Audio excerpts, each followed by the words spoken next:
ahora bien firmes y la verdad que es un tema que nos tiene preocupados a todos y cada vez más. Estamos hablando del conflicto, por supuesto, de Irán-Israel.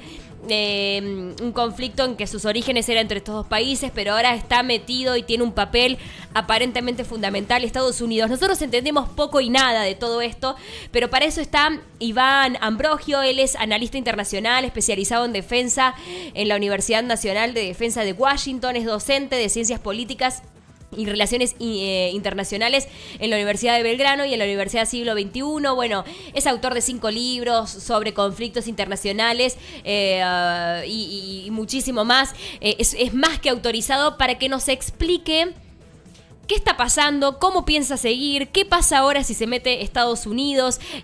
Iván, primero que nada, buen día, muchísimas gracias por darnos este ratito y por esta comunicación.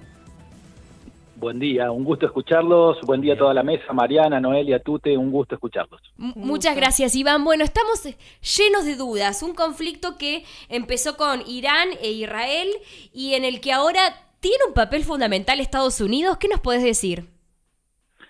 Sí, mucho se ha escrito, se ha destinado cantidades navegables, ¿no?, de tinta para tratar de entender este conflicto. Acá hay 3 o 4 puntos que son importantes. Primero, en virtud de esto que preguntás de Estados Unidos, sí, claro que es clave la intervención de Estados Unidos en esta porción. En realidad es Oriente Próximo, ¿no?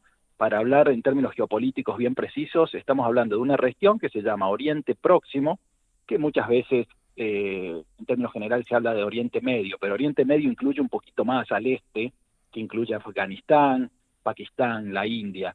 Las Naciones Unidas lo definen a esta porción territorial como Asia Occidental, para sus cuestiones estadísticas, para sus informes. Esa es la porción en la cual se lleva a cabo este conflicto.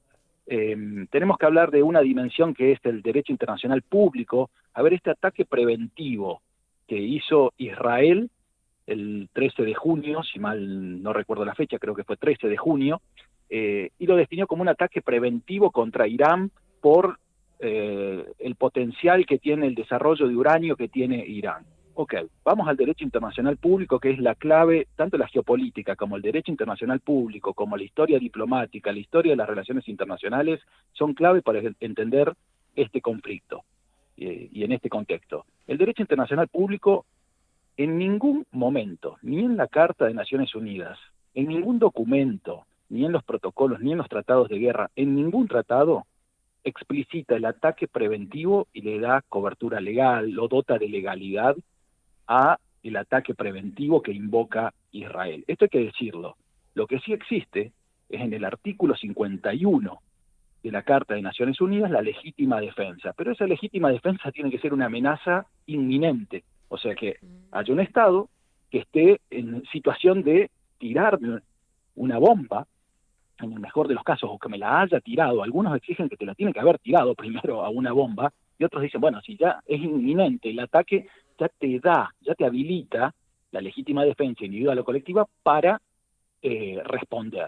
Bueno, en ese caso no existió. Este es un caso muy parecido al 2003, ustedes recordarán que ocurrió en Irak. Este es un caso muy parecido al 2003, cuando los Estados Unidos intervienen en Irak, porque supuestamente Saddam Hussein tenía armas de destrucción masiva.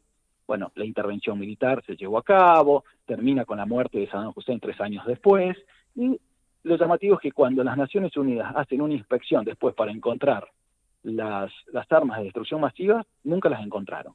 Tema número 1. En este caso se trata de un conflicto que tiene, en el caso de Irán, Israel tiene 10 millones de habitantes aproximadamente, Irán tiene casi 90 millones. Se trata de un Estado que no es árabe, esto hay que decirlo, porque se confunde, lo que parece lo mismo no siempre es igual. Un Estado que está desarrollando, según la Agencia de Energía Atómica de la ONU, está desarrollando uranio, pero está en un desarrollo del 60%, o sea, ¿es inminente que tenga las armas nucleares? No, tiene 60%. Entonces, es un intento de Israel de atacar a un vecino antes de que ese vecino cuente con esa arma nuclear, que Israel la tiene, es uno de los estados, de los 9 estados que la tiene, atacarlo antes de que tenga esa arma nuclear, que le complicaría su existencia. La intervención sin dudas de Estados Unidos, y aquí lo ato con la pregunta, perdón la introducción, pero es No, está necesaria. perfecto, está bien. perfecto, claro. La intervención de Estados Unidos, obviamente, estamos hablando del Estado con el mayor presupuesto militar de toda la historia. Estamos hablando que Estados Unidos tiene un presupuesto militar de 997.000 millones de dólares en este año y tiene una aprobación ya del 13% más en materia de defensa para el año 2026. Y entre los 5 países que más presupuesto militar tienen del planeta, que son Estados Unidos, China, Rusia, Alemania y la India, se llevan el 60% del total destinado a defensa, y eso suma más o menos 1.635 millones de dólares, según el CIPRI, que es el Instituto de Estudios para la Paz de Estocolmo, que es especialista en defensa, ¿no? Entonces, estamos hablando de un jugador clave. Lo que hay que preguntar también cuál va a ser el rol de China y Rusia en este conflicto, ¿no? No sé, por supuesto vos, Iván, no podés hacer futurología para nada, pero a lo mejor sabés si corre algún riesgo de un posible ataque ahora a Estados Unidos. ¿Qué sería o qué se estima que sería lo principal que se podría atacar? ¿O nunca se sabe? Es muy buena tu pregunta. En materia de defensa se analizan las capacidades militares de los estados involucrados y las posibles respuestas. Lo que se estima que puede hacer Irán son 3 hipótesis en materia de defensa, 3 hipótesis posibles. La primera, responder como respondió con ataques a Israel. Le tiró un montón de misiles, le tiró con drones, lo atacó con drones directamente a Israel. La segunda posibilidad es que a través de los grupos proxy, que se llama, que son los grupos aliados terroristas, como la Yihad Islámica, Hamas y Hezbollah, que son los 3 grupos aliados con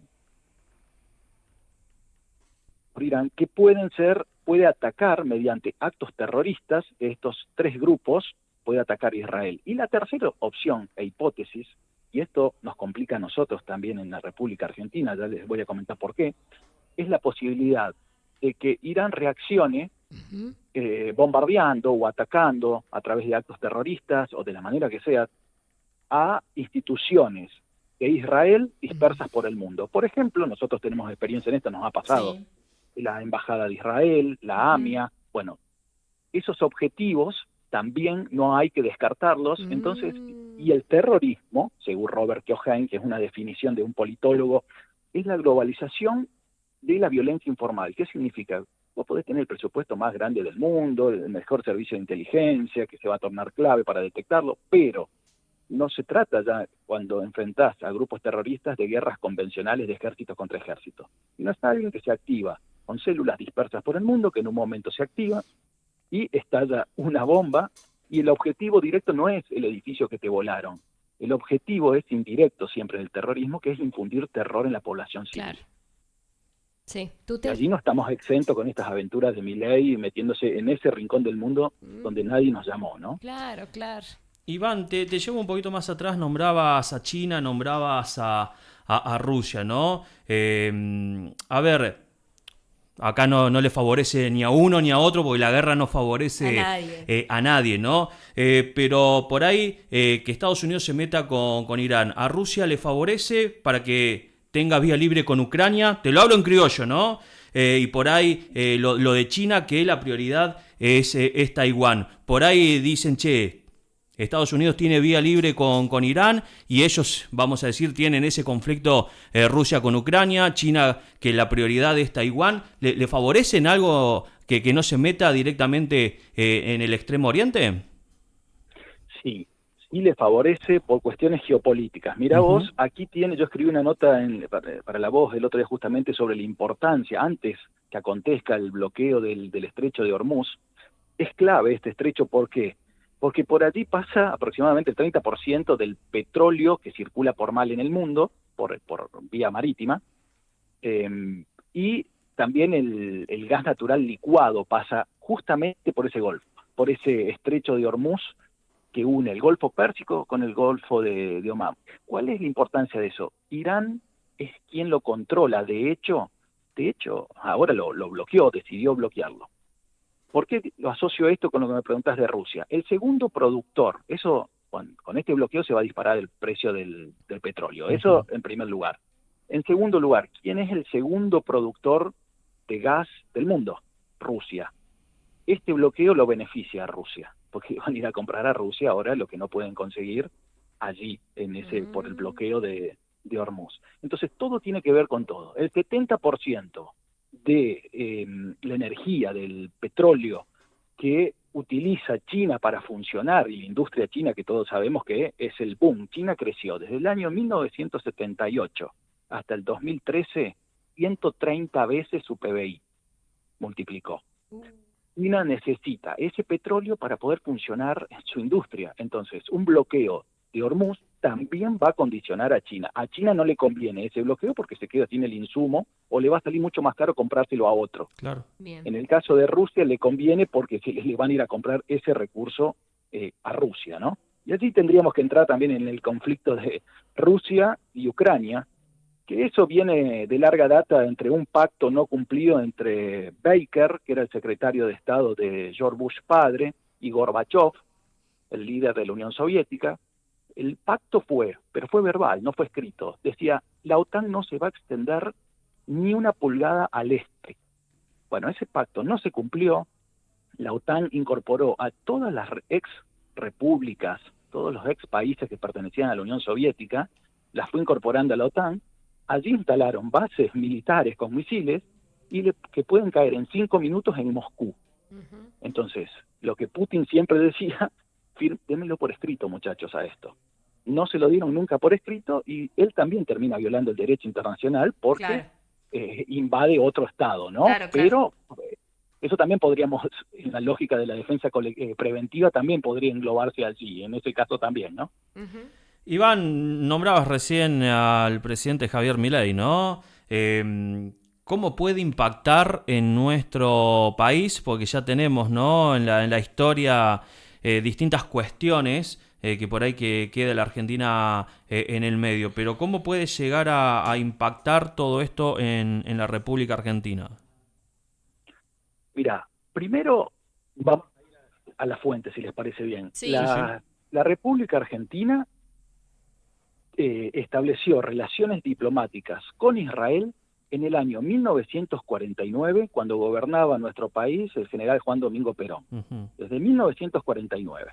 En 1951 se sanciona una ley, que es la ley 14.025, ustedes la pueden buscar, está perfectamente, que establece las relaciones diplomáticas y consulares entre la Argentina e Israel, y en su artículo 2, y esta es la clave, se crea la legación de la República Argentina en la ciudad de Tel Aviv.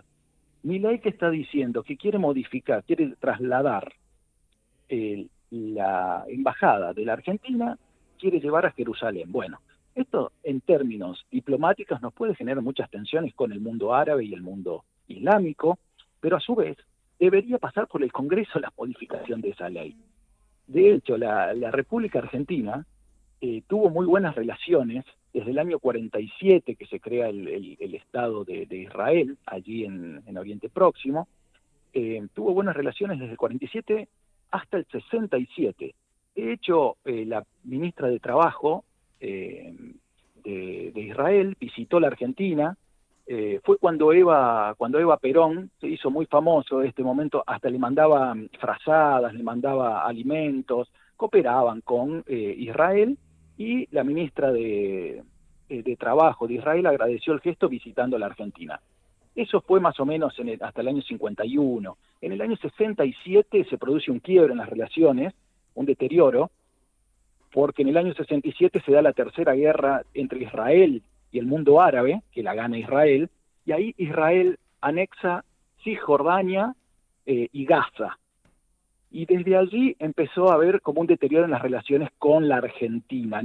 Ya no eran igual que antes porque se apropió de nuevos territorios. De hecho, en el año 2010, Cristina Fernández de Kirchner reconoce al Estado palestino con los límites previos al año 1967, antes de esa guerra entre Israel y Palestina, ¿no? Entonces, esta repercusión, estas bravuconadas de ir a Israel, tomar partido, a nosotros ya nos han costado muy caro en la Argentina, como fueron 2 atentados Y creo que siempre es prudente apoyarse en el Servicio Exterior de la Nación, que Milei lo denosta permanentemente. Son técnicos de excelencia, de élite mundial, pero el Servicio Exterior de la Nación, que son de carreras, los tiene totalmente frisados, los quiere cerrar al Instituto del Servicio Exterior de la Nación, y bueno, nos somete a todo el pueblo argentino a una situación de inseguridad totalmente innecesaria, porque no tenemos nada que hacer en ese conflicto, tenemos que velar por la paz, en vez de tomar cartas en el asunto con el riesgo que esto conlleva, ¿no? Iván, te hago algunas preguntas cortitas sobre dudas que tengo. ¿Debería entonces ahora Argentina y Estados Unidos y el resto del mundo cuidar estas instituciones justamente que tienen que ver con el conflicto? Sí, mira, el Consejo acá hay un problema que tiene que ver con el Consejo de Seguridad de las Naciones Unidas. Es el órgano encargado de velar por la paz y la seguridad internacional. Sí. Ahora la pregunta es, ¿cómo se compone? Se compone de 15 miembros, 5 miembros permanentes, los dueños del mundo.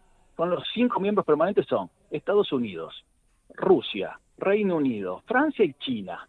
Y 10 estados más por un periodo de 2 años, elegidos con un criterio de equidad geográfica, 2 de Asia, 2 de Europa, 2 por 2 años. Ahora, ¿cómo se toman las decisiones? De esos 15, tiene que haber 9 votos a favor, pero dentro de los 9 tienen que estar incluidos los 5 votos de los miembros permanentes. Si uno de los miembros permanentes, que acabo de mencionar, vota en contrario, no se autoriza. No se autoriza esa decisión. Entonces, acá está el problema. ¿Cómo se toman las decisiones allí? La inequidad que hay en la toma de decisiones en el Consejo de Seguridad. O te lo digo de otra forma. Si esos 5 miembros permanentes se ponen de acuerdo en determinar que hay una amenaza a la paz o la seguridad internacional, solamente tiene que convencer, entre comillas, con la fuerza, con la economía, con lo que fuera, a 4 más para declarar que es una amenaza a la seguridad internacional, ¿no? Te hago las últimas dos, Iván, perdóname que te hagamos tantas preguntas, pero bueno, tenemos muchas dudas y qué mejor que vos para sacarnos. Te hago las últimas dos y ya no te molesto más. Primero, para quienes nos están preguntando, ¿cómo puede reaccionar Irán frente al ataque de Estados Unidos? Bueno, ya reaccionó, pero no contra Estados Unidos, sino contra Israel, ¿no es cierto? Exactamente, pero puede reaccionar también con objetivos. Lo que tiene miedo los Estados Unidos son 2. Una, las bases militares de Estados Unidos. Ya le apuntó Irán ahí. Las bases militares de Estados Unidos pueden ser considerados objetivos militares. En derecho internacional eso es importante, discernir los objetivos militares de los objetivos civiles. Sí. Objetivos militares, las bases militares se las puede atacar, pero el mayor miedo es que empiece a atacar las delegaciones de Estados Unidos o los ciudadanos de Estados Unidos por el mundo. Por eso Donald Trump le dijo que vuelvan y que tengan cuidado, que extremen las medidas de seguridad a los ciudadanos que están viajando por el mundo. Bien. Los que están viajando por el mundo, que por supuesto tienen que ver con los conflictos, ¿no? Los aviones que salen, por ejemplo, seguramente desde Irán y todo lo demás, ¿no? No, todos. Todos. Absolutamente todos los ciudadanos que estén viajando por el mundo, todos los civiles, porque justamente el objetivo del terrorismo es generar terror. Claro. Como lo hacen a través de un vuelo comercial, que te hagan volar un vuelo comercial, por ejemplo, o una bomba, o te dinamiten una institución de Estados Unidos en otra región del mundo. Sí. Todo puede pasar. Sí. Bueno, por supuesto el pánico es total frente a lo que está pasando. Último, se especula mucho con, es la tercera guerra mundial, se puede venir la tercera guerra mundial. ¿Qué tanto hay de verdad y de mentira en esta frase? ¿Qué tan lejos o cerca estamos de una cosa semejante? Yo creo que ha cambiado el contexto. De la Primera Guerra Mundial y Segunda Guerra Mundial se analizaba así como lo intentamos categorizar a veces, usamos categorías viejas para tratar de explicar lo nuevo, y creo que ha quedado viejo. Creo que ya estamos en una Tercera Guerra Mundial, como decía el ex Papa Francisco, nada más que en dosificados en distintas regiones del mundo, claro. Ucrania, Rusia, Israel, Hamas, ahora Israel, Irán. Me parece que está dosificado en distintos lugares, pero que estamos ya inmersos en una tercera guerra mundial con características nuevas, donde el mundo digital y la guerra digital tecnológico tiene una implicancia muy fuerte, ¿no? Iván, fuiste impecable con tus palabras, con tus explicaciones, con tus respuestas hacia nuestras preguntas. Te queremos agradecer mucho esta comunicación. De paso te manda un saludo Ismael Feliciani, que es el director de Radio Altagracia. Muchas gracias por esta comunicación. Gracias a ustedes, un fuerte abrazo para Israel, un gran amigo, y bueno, será hasta pronto, a disposición. Ahí estaba, Iván hablándonos de todo. Estamos pidiéndole, en principio favor, le basta, pediría, sobre todo a nuestro presidente, que se deje de joder. Sí, la verdad. Se lo decimos Javi, Javier, Javito, Javo, Javo, como León, le decía Yuyito. dejate romper. Volvé a Argentina, Sí, hacete cargo sí. de las cosas que te tenés Cerrá que el- hacer cargo. cerrá el pico, te lo pedimos. Deja Por cargo de los viajar, jubilados. Deja de andar para aquel lado, claro. Hacete